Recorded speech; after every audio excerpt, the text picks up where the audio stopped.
Они считали меня безродной тенью, обязанной кланяться за каждый кусок хлеба, не подозревая, что я пришла в их дом не служить, а вершить суд.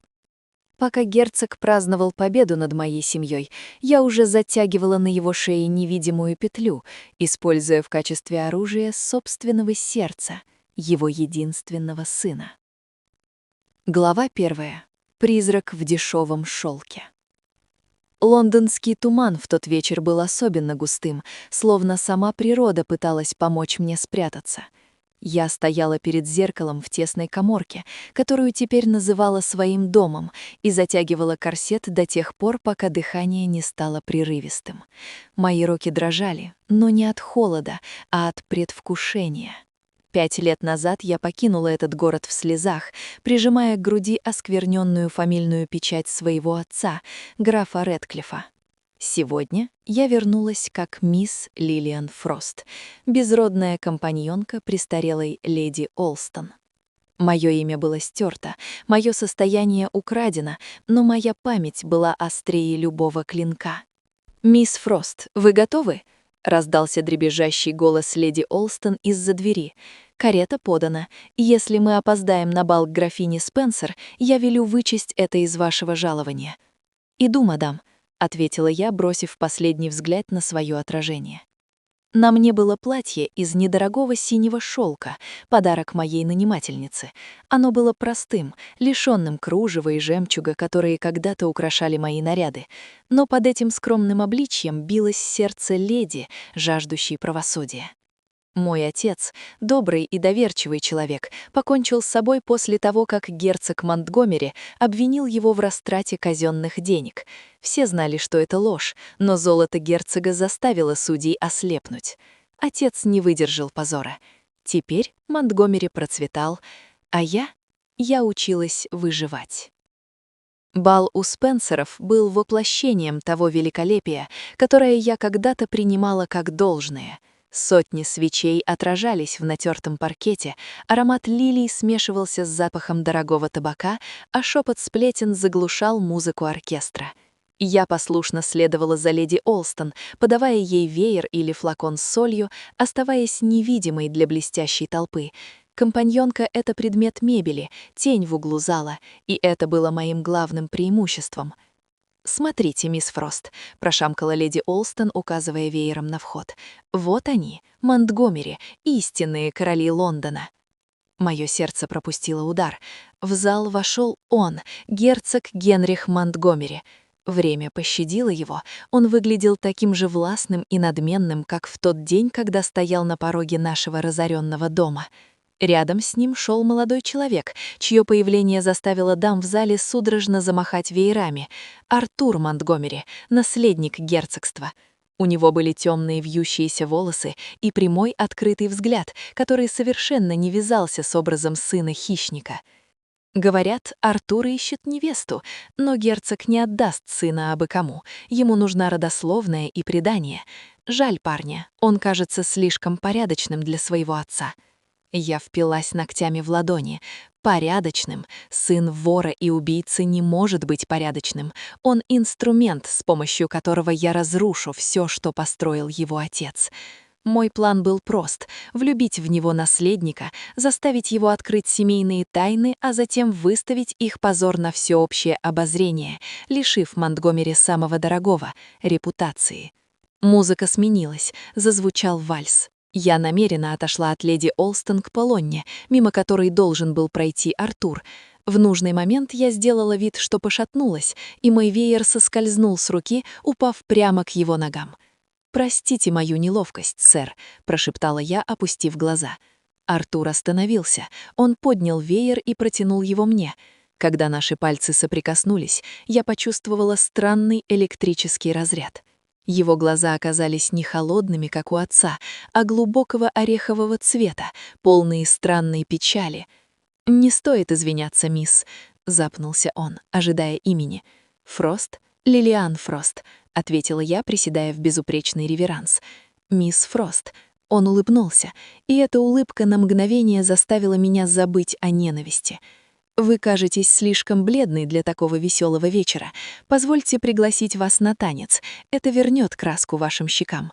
Я видела, как герцог Монтгомери, стоявший неподалеку, нахмурился. Принц Лондона приглашает на танец безродную компаньонку. Это был скандал, и это было начало моей мести. «Я буду польщена, лорд Артур», — ответила я, вкладывая свою руку в его широкую ладонь. Мы вышли в центр зала. Под взглядами сотен осуждающих глаз я начала свой танец с дьяволом. Я видела, как дрожат губы леди Олстон от возмущения, видела, как герцог прожигает меня взглядом, но я смотрела только на Артура. Я должна была стать его мечтой, его наваждением, и если для этого придется сжечь собственную душу, я готова была поднести спичку. Первый шаг был сделан. Охота началась. Глава 2. Танец на краю пропасти. Музыка оркестра подхватила нас, и мир вокруг расплылся в пестром мареве шелка, бриллиантов и завистливых шепотов. Артур вел уверенно. Его рука на моей талии была теплой и властной. Я старалась дышать ровно, удерживая на лице маску кроткой застенчивости, хотя внутри все клокотало от ярости. Каждый раз, когда мы проносились мимо его отца, я чувствовала на себе ледяной взгляд герцога Монтгомери. Он смотрел на меня не как на девушку, а как на досадное насекомое, посмевшее приземлиться на его безупречный камзол. «Вы удивительно молчаливы, мисс Фрост», — негромко произнес Артур, склонившись к моему уху. «В Лондоне девушки обычно стараются засыпать меня вопросами о моих поместьях или о том, сколько лошадей в моей конюшне. Вас же, кажется, больше занимает узор на паркете».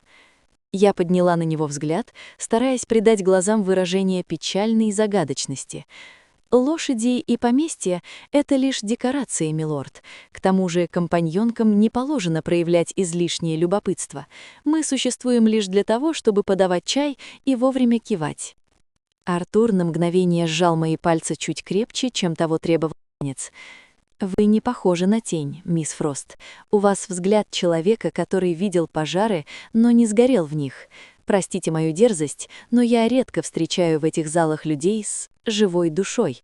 Здесь больше восковые фигуры». Его слова больно кольнули меня.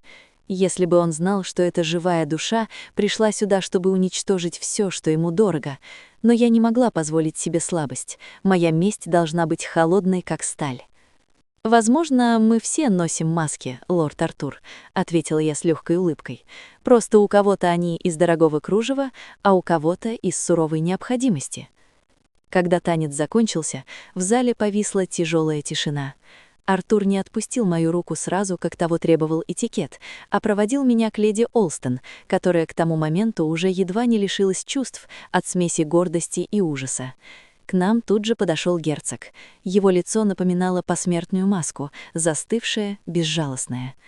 «Артур, полагаю, ты достаточно развлекся.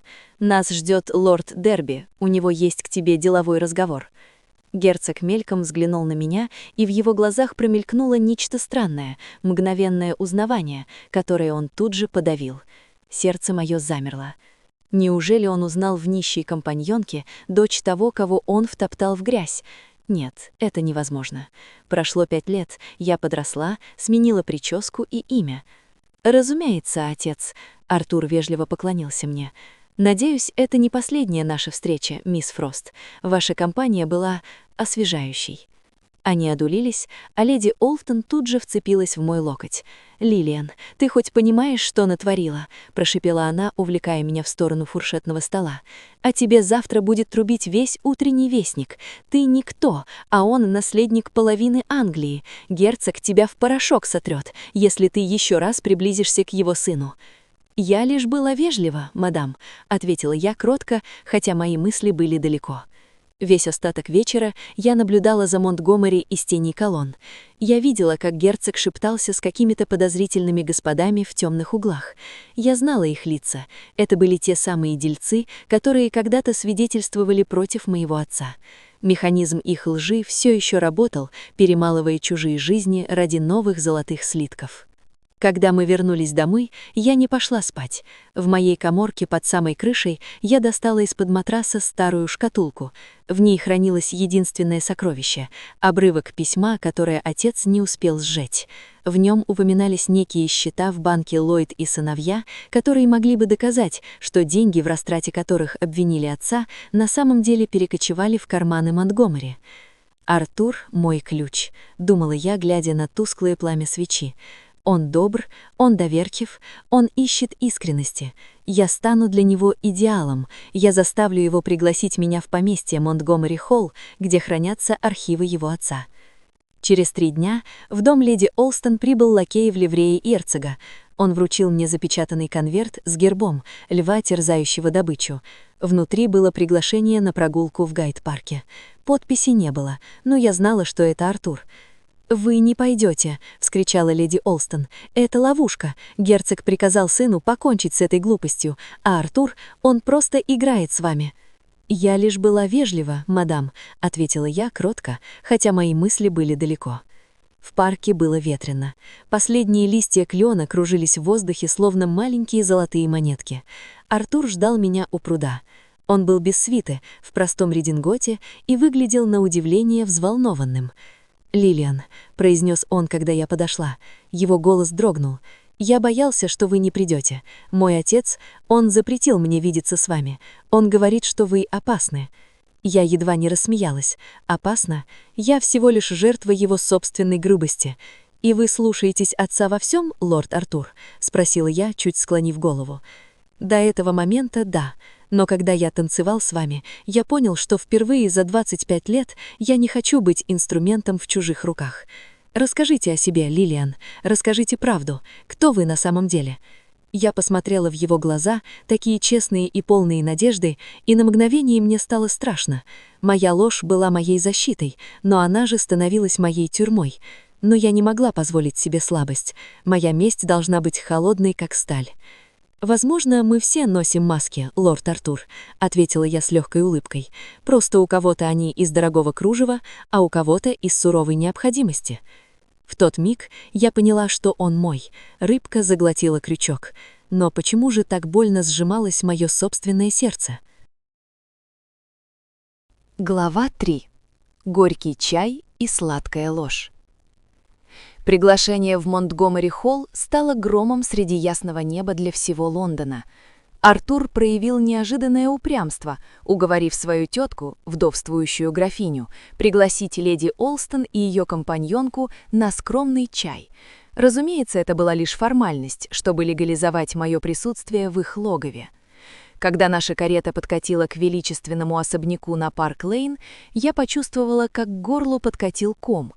Этот дом был построен на слезах и костях таких, как мой отец. Мраморные колонны, золоченые ворота, вышкаленные лакеи — все это кричало о богатстве, которое не могло быть честным. «Держись достойно, Лилиан», — прошептала леди Олстон, поправляя свои пожелтевшие кружева. «И помни, один неверный жест, и мы обе окажемся на улице». Нас провели в малую гостиную, обитую изумрудным дамастом. За столом уже сидел герцог Генрих. Он читал газету и при нашем появлении лишь слегка опустил ее, обдав меня взглядом, в котором сквозило ледяное пренебрежение. Артур же, напротив, порывисто поднялся навстречу. «Мисс Фрост, я счастлив, что вы приняли приглашение». Он взял мою руку и на мгновение задержал ее в своей. «Ваше гостеприимство делает вам честь, лорд Артур», — ответила я, приседая в глубоком реверансе перед герцогом. «Присаживайтесь», — сухо бросил Генрих Монтгомери. «Чай скоро подадут. Артур рассказывал мне о вашем необычном происхождении. Он говорит, вы дочь священника из северных графств?» Это была легенда, которую мы подготовили с леди Олстон. Я кивнула, стараясь сохранять кроткое выражение лица. «Мой отец был скромным человеком, ваша светлость. Он учил меня, что истинное богатство сокрыто в книгах и чистой совести». Герцог усмехнулся, и эта усмешка была похожа на оскал волка. «Книги и совесть – плохие союзники в Лондоне, мисс Фрост. Здесь ценятся векселя и связи. Мой сын слишком романтичен. Он видит в людях то, чего в них нет. Надеюсь, вы не станете злоупотреблять его доверчивостью». «Отец», — Артур нахмурился, в его голосе прорезались властные нотки. «Мисс Фрост — наша гостья». Разговор тек вяло, напоминая дуэль на затупленных шпагах. Я чувствовала, как герцог прощупывает меня, пытаясь найти слабое место. Но мое внимание было сосредоточено на другом. Прямо за спиной герцога находилась массивная дубовая дверь, ведущая в его личный кабинет. Я знала по рассказам отца, что именно там Монтгомери хранит свои черные книги, настоящую бухгалтерию, скрытую от глаз налоговых инспекторов и партнеров. Случай представился, когда леди Олстон затеяла длинный спор с графиней о качестве индийского шелка, а герцога отвлек прибывший курьер. «Ох, кажется, я выронила свою запонку», — тихо вскрикнула я, прижимая руку к манжету. Она, должно быть, закатилась под тот столик у двери. Артур тут же бросился помогать, но я мягко остановила его. «Прошу вас, милорд, не утруждайте себя, это минутное дело». Я подошла к двери кабинета и сделала вид, что ищу безделушку. Пока Артур отвернулся, чтобы поднять упавшую салфетку, я осторожно толкнула дверь. К моему удивлению, она была не заперта. Видимо, герцог чувствовал себя в такой безопасности, что забыл об осторожности.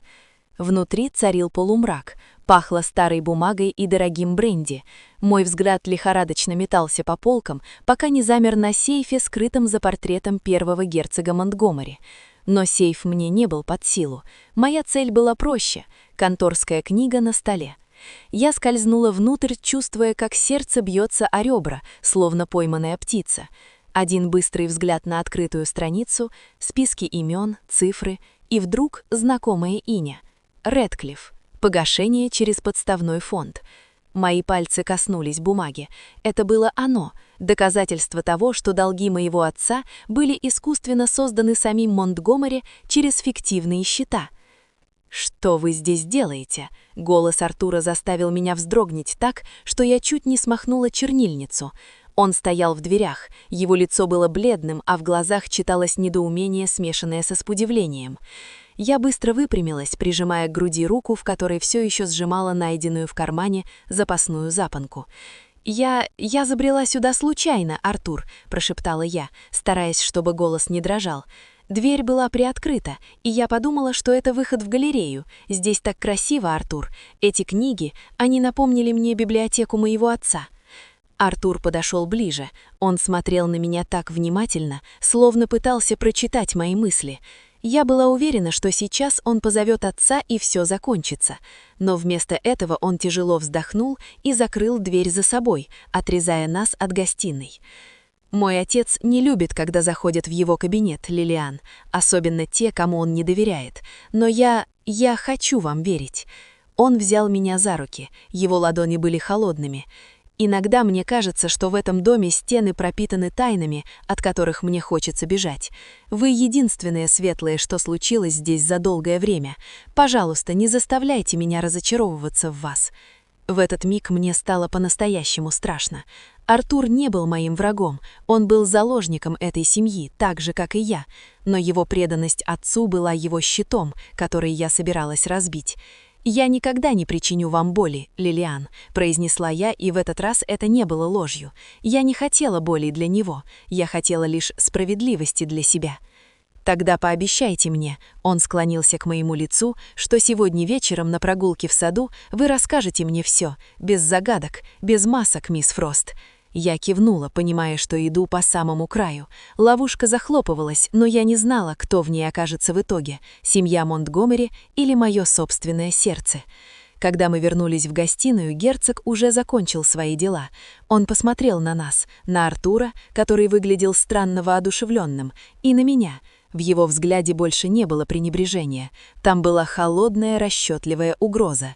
Он понял, что я стала для его сына чем-то большим, чем просто мимолетным увлечением. И я знала, Генрих Монтгомери сделает все, чтобы уничтожить мисс Фрост до того, как она заговорит. Глава 4. Ловушка захлопывается.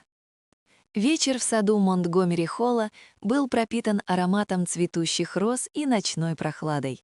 Мы с Артуром шли по дальней аллее, где свет из окон особняка едва достигал земли, оставляя нас в интимном полумраке. Я чувствовала, так под шелком платья по спине пробегает холодок. Момент истины приближался, и каждая секунда молчания тянулась, словно застывшая смола. «Вы обещали быть искренней, Лилиан», — тихо произнес Артур, останавливаясь у мраморного фонтана. «Я вижу, как вы вздрагиваете при виде моего отца. Я вижу, как ваши пальцы ищут опору, когда заходит речь о прошлом. Почему вы так боитесь этого дома?» Я посмотрела на него. В лунном свете его лицо казалось высеченным из камня, но в глазах светилась такая нежность, что у меня на мгновение перехватило дыхание. Я должна была сказать ему правду, но не всю. Моя месть требовала, чтобы он оставался на моей стороне до самого конца. «Артур», — я коснулась его руки, — «ваш отец, он великий человек в глазах света, но великие люди часто оставляют за собой длинные тени. Мой отец когда-то был связан с ним делами, и эти дела закончились для моей семьи катастрофой. Я здесь не ради жалования леди Олстон. Я здесь, чтобы понять, почему моя жизнь была разрушена». Артур нахмурился, его брови сошлись у переносицы. «Дела?» Но отец всегда говорил, что его партнеры — люди исключительной честности. Если кто-то пострадал, я не выдержала, и в моем голосе прорезалась сталь. Мой отец потерял имя, состояние и веру в жизнь. Он ушел в могилу, заклейменный как вор, хотя единственным вором был тот, кто подделал документы. Артур отпрянул, словно я ударила его. «Вы обвиняете моего отца в преступлении? Лилиан, это серьезное заявление. У вас есть доказательства?» Я замолчала. Сказать ему сейчас о конторской книге означало выдать себя. «У меня есть только память и обрывки писем», — прошептала я, опуская голову.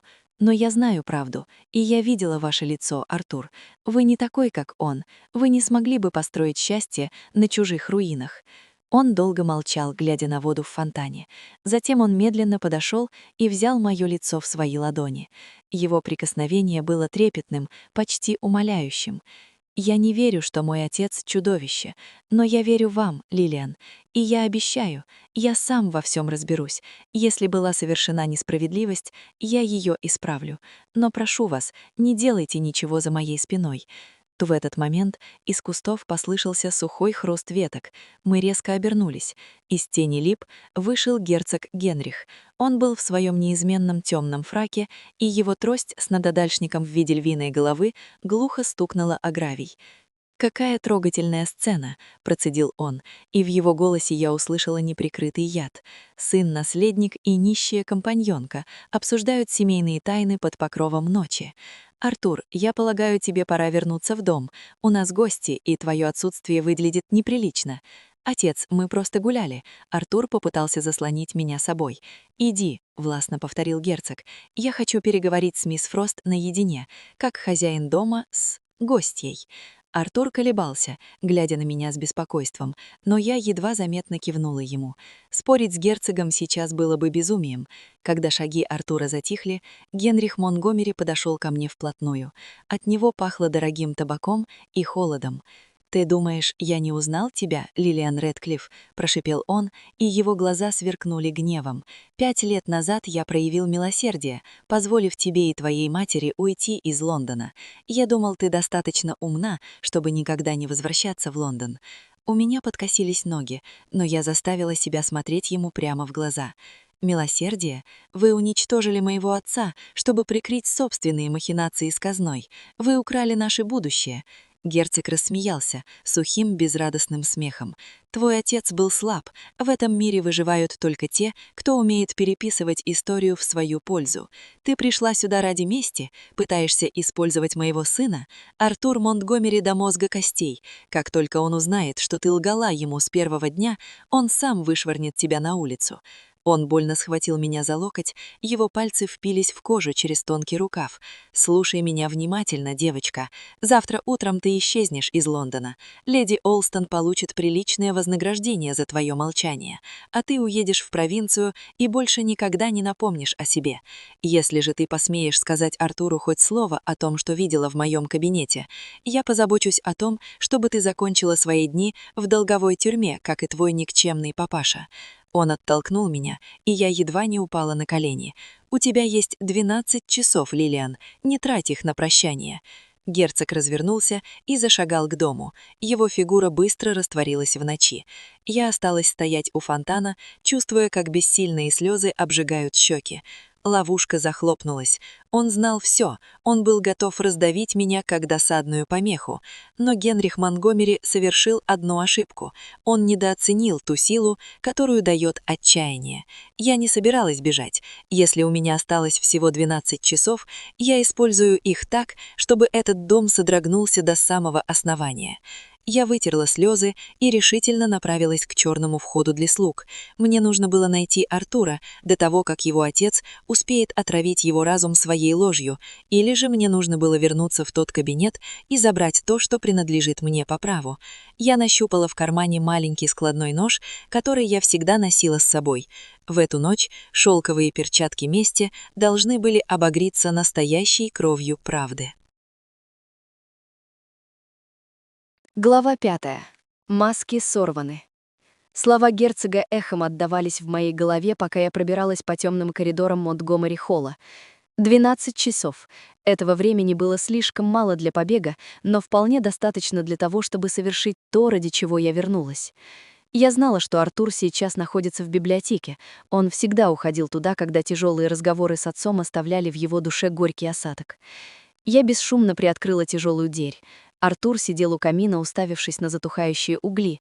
В его руках был бокал с бренди, к которому он даже не прикоснулся. Услышав скрип половицы, он резко обернулся. Его лицо было серым от внутреннего напряжения. «Лилиан, отец сказал, что ты плохо себя почувствовала и уехала вместе с леди Олстон». Он поднялся, и в его голосе я услышала надежду, борющуюся с сомнением. «Ваш отец солгал вам, Артур». Я сделала шаг в круг света. Как лгал все это время. Он знает, кто я, и он приказал мне исчезнуть до рассвета, иначе я закончу, как мой отец. Артур поставил бокал на столик так резко, что тот едва не разбился. «Кто ты на самом деле?» Отец кричал, что ты дочь преступника, пришедшая забрать то, что принадлежит нашей семье по праву. Он сказал, что твое имя — Лилиан Рэдклифф. Я замерла. Скрывать правду больше не было смысла. «Да, я Лилиан Рэдклифф, дочь человека, которого твой отец предал, ограбил и лишил чести. Я пришла сюда не как воровка, а как законная наследница того, что было украдено у моей семьи поддельными векселями». «Это не может быть правдой». Артур схватил меня за плечи, и я увидела, как в его глазах отражается боль крушения всего его мира. «Мой отец — столб общества. Он не мог пойти на такое гнусное преступление». «Тогда пойдем со мной». Я схватила его за руку. «Сейчас, в его кабинет. Дверь за портретом скрывает не только золото, но и доказательства того, как он подставил моего отца. Если я лгу, ты сам сдашь меня жандармам, но если я права, сможешь ли ты дальше носить это имя?» Артур колебался лишь секунду. Тот честный, благородный человек, которого я успела полюбить, взял верх над преданным сыном. Мы, крадучись, прошли по галерее к кабинету герцога. К счастью, Генрих ушел в курительную комнату к гостям, будучи уверенным, что я уже собираю чемодане. В кабинете пахло страхом и старой бумагой. Я подошла к портрету первого герцога и нажала на скрытую защелку. Холст плавно отъехал в сторону, обнажая стальной сейф. «Я не знаю кода», — прошептала я. Артур подошел ближе, его дыхание было прерывистым. «Я знаю. Это дата рождения моей матери. Он думает, что я никогда не посмею прикоснуться к его секретам». Его пальцы уверенно повернули диск. Щелк. Дверца открылась. Внутри лежали папки, перевязанные красной лентой. Артур дрожащими руками достал папку с надписью «Рэдклифф». Мы раскрыли ее прямо на столе под светом единственной свечи. Там были письма, настоящие письма моего отца, где он умолял Монтгомери о помощи, и копии ответов герцога, где тот намеренно давал ложные финансовые советы, заманивая партнера в ловушку. И самое страшное — оригинал долгового обязательства, на котором подпись моего отца была грубо подделана рукой Генриха. Артур выронил бумаги. Он пошатнулся, словно от удара в грудь. «О, Боже, все это время, все наше богатство построено на крови твоего отца, каждый этот камень, каждая свеча в этом доме, все это ворованное. Теперь ты видишь, Артур». Я коснулась его руки, но он отпрянул, глядя на меня со смесью ужаса и восхищения. «Значит, ты использовала меня с самого начала? Тот веер на балу, прогулки в парке — это был план? Ты хотела пробраться в этот сейф моими руками?» Я хотела сказать «нет», хотела крикнуть, что полюбила его, но слова застряли в горле. Разве это не было правдой? Разве я не планировала использовать его? Сначала да, но потом... Артур, я не знала, что ты окажешься таким. Я не хотела любить тебя, это не входило в мои расчеты. Расчеты. Он горько рассмеялся. Как это по-монтгомеревски? Ты ничем не лучше моего отца, Лилиан. Ты тоже переступаешь через людей ради своей цели. В этот момент дверь кабинета распахнулась. На пороге стоял герцог Генрих, в его руке был заряженный пистолет, а лицо было искажено гримасой ярости, которую я никогда не забуду. «Я должен был догадаться, что ты не уйдешь просто так», — прорычал он, переводя дуло с меня на Артура. «Сын, отойди от этой девки. Она отравила твой разум. Отдай мне бумаги». «Нет, отец». Артур выпрямился, загораживая меня своим телом. В его голосе больше не было сомнений, только ледяная решимость. «Отойди», — взревел герцог, взводя курок, «или я уничтожу вас обоих. Репутация семьи важнее, чем жизнь одного непокорного мальчишки». Я видела, как палец герцога начал давить на спуск. В этот миг маски окончательно были сорваны. Любовь, месть, долг и предательство сплелись в один тугой узел, который мог быть разрушен только выстрелом. Я зажмурилась, прижимая бумаги к груди, готовая к самому страшному. Глава 6. Скандал сезона. Выстрела не последовало. В последний момент рука герцога дрогнула, и дуло пистолета опустилось. Генрих Монтгомери, человек, державший в страхе половину Лондона, вдруг показался мне жалким стариком, чье единственное убежище — холодный металл оружия. Он смотрел на сына, и в этом взгляде смешались ненависть и осознание полного краха. «Уходи», — прохрипел Артур, не опуская руки, которой он заслонял меня. «Уходи из этого кабинета, отец. Завтра весь город узнает о том, что скрыто в этом сейфе. Я сам отнесу эти бумаги в Скотленд-Ярд». Герцог медленно повернулся и, пошатываясь, вышел, даже не закрыв за собой дверь. Его трость больше не стучала по паркету уверенно, он волочил ее словно тяжелые оковы. Я стояла, прижимая папку к груди, и чувствовала, как дрожь бьет мое тело. Артур обернулся ко мне. В его глазах была такая пустота, что мне захотелось закричать. Я получила то, зачем пришла, но цена оказалась непомерной. «Бери бумаги, Лилиан», — тихо сказал он. «Уходи через черный ход. Завтра вечером графиня Честерфилд дает прощальный бал сезона. Там будет весь свет, все те, перед кем мой отец так кичился своей честью. Если ты хочешь мести, это твоя сцена. Я не стану тебе мешать». «Артур, я...» Я сделала шаг к нему, но он отстранился. «Не надо слов. Ты получила свой ключ. Теперь используй его». Весь следующий день Лондон гудел, как встревоженный улей. Слухи о размолвке в доме Монтгомери просочились сквозь закрытые двери, но никто не знал истинной причины.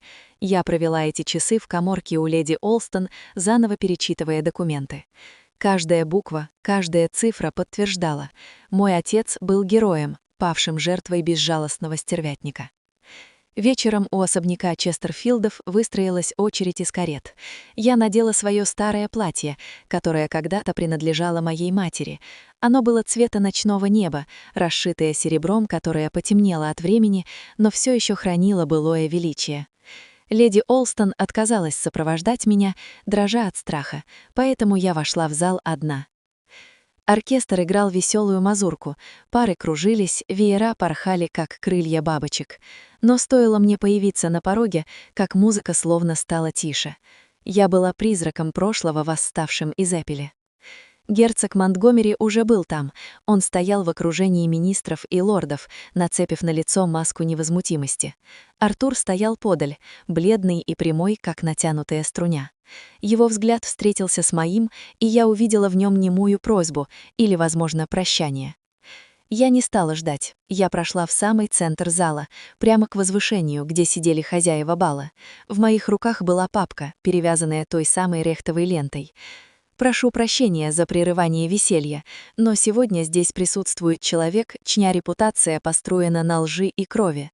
Герцог Генрих обернулся, его лицо исказилось. «Кто впустил сюда эту сумасшедшую?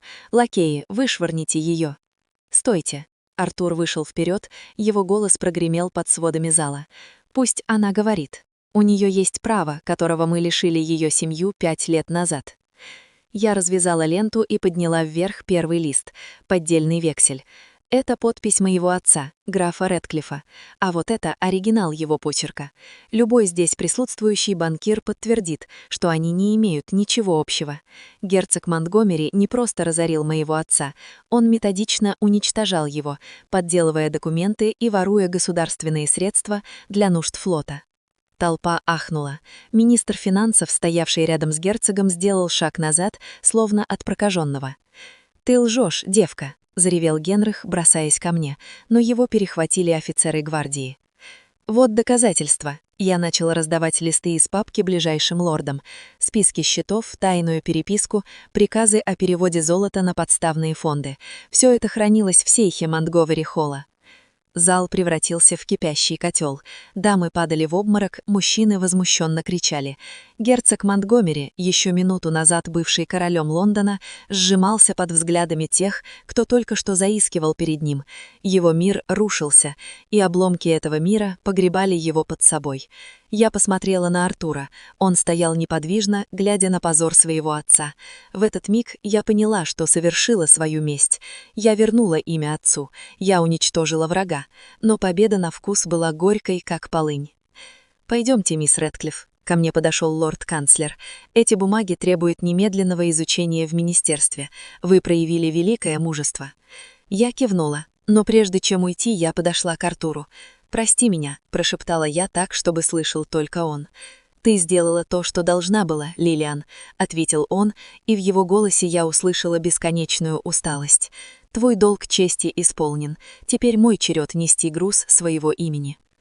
Я вышла из зала, не оглядываясь. На улице шел мелкий дождь, смывая пыль с лондонских мостовых. Я больше не была мисс Фрост. Я снова была Лилиан Рэдклифф, но за спиной у меня остались руины чужой жизни, и я не знала, смогу ли когда-нибудь построить на них свое счастье. Завершаем нашу историю. В 7 главе Лилиан предстоит понять, что истинное благородство измеряется не подписями на векселях, а способностью прощать и строить жизнь заново. Глава 7. Шелковые перчатки сброшены. Зима ворвалась в Лондон внезапно, укрыв город белым саваном, словно пытаясь спрятать под снегом грязь и позор ушедшего сезона. Скандал на балу у Честерфилдов стал концом эпохи. Герцог Генрих Монтгомери, не дожидаясь суда, покинул Англию, по слухам скрывшись в одном из отдаленных поместий на континенте. Его влияние растаяло, как мартовский лед, а имущество было арестовано для выплаты компенсаций семьям, пострадавшим от его махинаций. Я сидела в гостиной своего нового дома, небольшого, но уютного особняка, который правительство вернуло мне в счет долгов отца. Титул графа Рэдклиффа был восстановлен посмертно, и мое имя больше не вызывало насмешливых смешков за спиной. Напротив, теперь я была героиней правды, желанной гостьей во всех домах. Но приглашения, грудой лежавшие на каминной полке, оставались нераспечатанными. «Лилиан, дорогая, ты снова грустишь?» Леди Олстон, которая теперь жила у меня на правах почетной гостьи, мягко коснулась моего плеча. «Справедливость восторжествовала. Ты вернула себе все». «Все, кроме покоя», — ответила я, глядя на танцующие языки пламени в камине. «Я разрушила дом человека, которого любила, и хотя я знаю, что поступила правильно, вкус этой правды все еще отдает пеплом». Я часто думала об Артуре. После того страшного бала он исчез. Поговаривали, что он распродал свою личную долю наследства, чтобы выплатить долги тем рабочим и мелким лавкам, которые пострадали от рук его отца. Он отказался от титула, предпочитая называться просто мистером Монтгомери. В канун Рождества, когда колокола собора Святого Павла огласили город торжественным звоном, в мою дверь постучали. На пороге стоял человек в простом дорожном плаще, припорошенном снегом. Я не сразу узнала его. Он осунулся, в его волосах появилась преждевременная седина, но взгляд остался прежним, открытым и печальным. «Артур!» Мое сердце совершило кувырок и замерло. «Я не был уверен, что вы примете меня, Лилиан», — произнес он, снимая шляпу. «И я пришел просить не прощения, нет. Я пришел отдать это». Он протянул мне небольшую шкатулку. Внутри лежала та самая фамильная печать моего отца, которую Генрих когда-то отобрал в счет несуществующего долга. Я нашел ее в вещах отца перед его отъездом. Она должна принадлежать вам. Теперь круг окончательно замкнулся. Я взяла печать, но мои пальцы коснулись его руки, и я снова почувствовала тот самый разряд, что и на нашем первом бале. «Что вы будете делать дальше?» — спросила я, отступая, чтобы впустить его в дом. «Я уезжаю в Америку», — просто ответил Артур. «Там никого не волнует имя Монтгомери. Я начну с чистого листа. У меня нет состояния, Лилиан. У меня есть только мои руки и совесть, которую вы помогли мне обрести». Я посмотрела на него и поняла, что все эти месяцы я ждала именно этого момента. Моя месть была направлена на Генриха, но под обломками едва не погибло то единственное настоящее чувство, которое я когда-либо знала. «Вы сказали когда-то, что я ничем не лучше вашего отца», — прошептала я, подходя ближе, «что я тоже переступаю через людей ради цели. Весь этот год я пыталась доказать себе, что это не так». Артур вздохнул, и его дыхание облачком пара коснулось моего лица. «Я был несправедлив к вам тогда. Вы защищали честь своего отца. Я защищал ложь. Теперь, когда маски сброшены, я вижу все иначе. Вы самое удивительное, что я встречал в этой жизни, но у меня нет права просить вас. А если я больше ничего не хочу просить у судьбы, если я хочу сама решать, куда мне идти?» Я взяла его за руки и посмотрела прямо в глаза. В Америке, Артур, говорят, ценятся люди с историей, но еще больше там ценятся те, кто умеет любить вопреки всему. Мое поместье и титул — это лишь камни и бумага, они не согреют меня холодной ночью. Артур замер, не смея поверить в услышанное. «Лилиан, вы хотите сказать...» «Я хочу сказать, что шелковые перчатки мести мне больше не нужны. Я хочу просто идти рядом с вами, без имен, без долгов, без прошлого». В ту ночь в Лондоне шел снег, скрывая следы карет и прошлых обид. Мы стояли у окна, глядя на спящий город, и я знала, что впереди нас ждет долгий путь через океан. Но это был путь к свободе. Семья Рэдклиффа была отомщена, семья Монтгомери пала, но среди руин старого мира родилось нечто новое — любовь, которая оказалась сильнее любой мести. Я больше не была бесприданницей с секретом, я была женщиной, которая нашла свою истинную ценность не в золоте, а в способности простить и начать все с самого начала. И когда Артур нежно коснулся моих губ, я поняла, что это и есть мой самый главный выигрыш в этой долгой и опасной игре. Конец истории. Дорогие слушатели, если этот рассказ заставил ваше сердце биться чуть чаще и напомнил о чем-то важном в вашей собственной жизни, не забудьте поставить лайк и поделиться этой историей с близкими. Пишите в комментариях, подписывайтесь на канал «Тот самый рассказ», чтобы не пропустить новые истории. До встречи!